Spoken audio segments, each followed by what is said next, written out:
What should we expect per you? Well, I think a lot of news has leaked out, and it looks pretty clear that what Facebook is going to launch is not a new phone, but basically a layer of software that's going to be visible to a smartphone user when they turn on their phone, sort of like their home screen, and it'll be an announcement with HTC for a specific phone that will have that software installed. I do think it's the beginning of a whole series of Facebook initiatives in mobile that will probably lead ultimately to a lot more people having a home Facebook screen when they turn on their phone all over the world.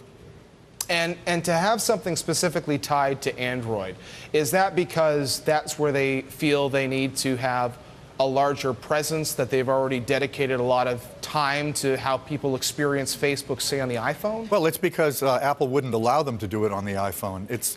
Android is a more malleable, more open system that allows the phone makers to do different things with it, whereas Apple would never allow Facebook to control the opening experience when you turn on your iPhone unless they had a much tighter relationship than they do today. So there really isn't another choice. Perhaps they could do a similar deal down the road with BlackBerry or somebody, but Android's the logical choice also just because they have the sheer largest number of users on smartphones globally by a substantial margin.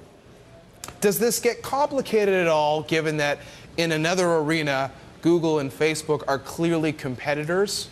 It does. And in fact, one of the things that has occurred to me is that you might long-term see Samsung and Facebook become much closer allies, which we're not seeing tomorrow. It's interesting that the announcement is with HTC, but since Samsung is overwhelmingly the dominant maker of Android phones, and since Samsung and Google are increasingly at loggerheads on a number of matters, and Apple, I mean, I think, you know, basically Samsung is the partner Facebook ought to want to have most closely associated with it, because then they could get real volume and scale. And everybody in the coverage, the pre-announcement coverage, is suggesting that Facebook is going to seek to have a wide variety of other relationships so they can put this so-called home software, which is what it's being called, at least that's reportedly, on as many phones as possible.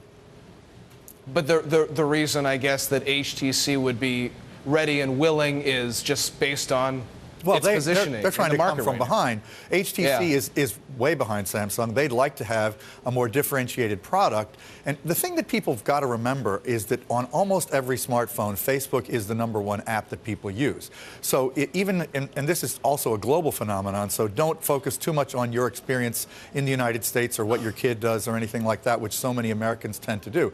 You know, if Facebook is your most common app that you're using, you may very well want to have Facebook turn on the minute you turn on your phone. And from Facebook's point of view, they can begin to have a much larger role in actual calling and messaging, which is the #1 use of phones, even more than the apps. So if Facebook could have their interface be the way you make phone calls to your friends, the way you message them, they can actually have a more significant role in your life and combat a lot of other messaging apps that have been making a lot of headway right now. David, before we go, we have seen phone manufacturers try deeper integration with Facebook in the past. You've been covering this company for a long time.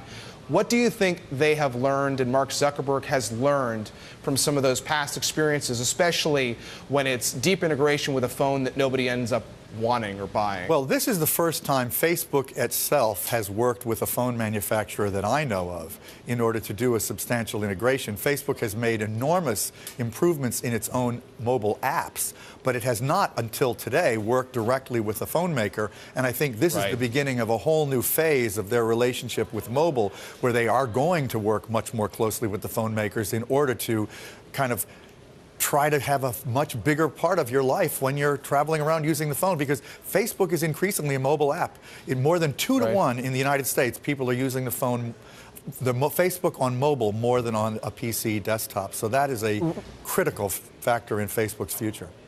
Really quickly, is this the kind of development that could change the game on the mobile advertising revenue that Facebook generates? That's a great question that everybody's asking, and I don't think the answer is clear until we really see what they announce. Obviously, they think it will help.